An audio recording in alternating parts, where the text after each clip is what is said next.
মানে এত বেসাহারা হয়ে যাব লাইফে ভাবতে পারিনি। আজকে একটা নতুন স্টোরি, নতুন গল্প নিয়ে হাজির হয়ে গেছি। তো প্রত্যেক ভিউয়ার্স ফ্রেন্ডদেরকে গুড মর্নিং, শুভ দুপুর, শুভ সকাল, যা বলতে পারো যে যখন দেখছো। সকালটা শুরু হয়েছে একরকম আর সারা দিনটা গেছে একরকম। তো দেখো আমার সোনামা মা বাথরুমের সামনে দাঁড়িয়ে আছে, তার বাবা স্নান করে কখন বেরোবে সেই জামাটা দেবে। দেখো কত কেয়ার করে পাপাকে। আর তন্ময় যথারীতি আর কি ডিউটির দিকে বেরিয়ে গেল। মাম্মা সোনা খুব কান্নাকাটি করে তার পাপা ডিউটিতে যাওয়ার সময়, তাই তার দাদু একটা চকলেট কিনে আর কি তাকে ভোলানোর চেষ্টা করছে। এরপরে তন্ময়ও যাই হোক বেরিয়ে গেল।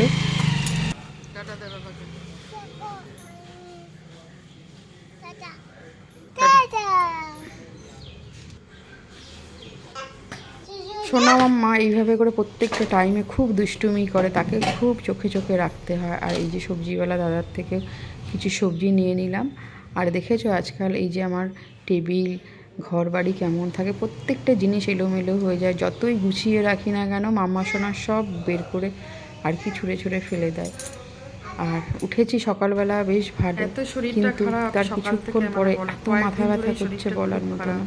এই যে ঘাড়ের এদিকে খুব ব্যথা, আর এত কাজ পড়ে যাচ্ছে। বাচ্চাটা যেরকম দুষ্টুমি করে সেরকম কাজ, সেরকম একাকিত্ব, মানে এত বেসাহারা হয়ে যাবো ঘাড়ে লাইফে ব্যথা, ভাবতে স্পাইনাল পারিনি। কর্ডে ব্যথা, এত প্রবলেম হচ্ছে কি বলবো।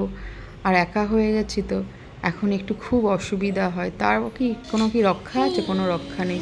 গাছপালাগুলো একটু ছেটে ছুটে আর কি পরিষ্কার করে দিলাম। আর মাম্মা সোনাকে একটু ডাল আর আলু সিদ্ধ আর মাছ ভাজা দিয়ে ভাতটা দিয়েছি। আর আমিও দুপুরবেলা আর কি স্নান করে পুজো দিয়ে একটু আর কি ডাল দিয়ে খেয়ে নিলাম আর কি। আর বাড়ি ঘরের পরিস্থিতি দেখো কি হয়ে আছে। আর বারে বারে এত বৃষ্টি আসতে কি বলো, একটু রোদ হচ্ছে একটু বৃষ্টি হচ্ছে, মানে সোজা চলে যাচ্ছি দৌড়ে দৌড়ে ছাদে, আবার নেমে যাচ্ছি। মানে এই হয় প্রত্যেকটা দিন এই হয়। আর আজকে একটু বেগুন দিয়ে আর কি বানাবো এইসব কাজু বাদাম টাদাম দিয়ে। ইউটিউবে একবার দেখেছিলাম, তো এটা বানিয়েছিলাম রাত্রে, এখন আর দেখানো হচ্ছে না। আর শুধু একটা সবজি বানিয়ে নিলাম, সেই সবজিটা দিয়েই আর কি ভাতটা খেয়েছি অল্প। আর বিকেলবেলার দিকে ঘরটা ভালো করে ঝেড়ে নিলাম আর কি 4:30টার দিকে। গরমও লাগছিল, ফ্যান বন্ধ করে আর কি ঝাড়ছিলাম। যতই শরীর খারাপ লাগুক বাড়িঘর তো গুছিয়ে রাখতে হবে যতক্ষণ শরীরটা চলে আর কি, এই হয় আর কি। আর এই যে মাম্মা সোনাকে বিকেলবেলা তার বাবা একটু ঘুরতে নিয়ে যাচ্ছে আর কি, টিপ টিপ পরিয়ে। দেখো তার কপালে দিলে তার মুখেও দিতে হবে কাজলের টিপ, সে নিজেই দেখিয়ে দেবে। আর দুজনে মিলে বাবা মেয়েতে চলে গেল মাম্মা সোনাকে মিষ্টি খাওয়াতে আর কি গেল মিষ্টির দোকানে। মাম্মা সোনা একটু মিষ্টি খেতে ভালোবাসে, তাই মাঝে মধ্যে ওকে একটু মানে মিষ্টি খাওয়াতে নিয়ে যাওয়া হয় সপ্তাহে একদিন। বাচ্চা মানুষ তো বেশি তো মিষ্টি দেওয়া যাবে না, তাই মাঝে মধ্যে তাকে নিয়ে যাওয়া হয়।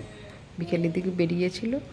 আর এই যে সন্ধ্যা দেওয়া হয়ে গেল, কাজের কোনো ফাঁক নেই, কাজের কোনো ফাঁক নেই, কাজের এত ব্যস্ততা। প্রসাদটা দেওয়ার সঙ্গে সঙ্গেই তুলে রাখে। আর এখন ঠাকুরঘর গোছাতে, আর স্নান করে আর কি করেছিলাম, সন্ধ্যাটা দিয়েছিলাম, কারণ ঘরটা ঝেড়েছিলাম। আর কিছুতেই দেখো চা বানাতে দেবে না। রান্না করতে গেলে এইভাবেই শুধু টানাটানি করে আমাকে।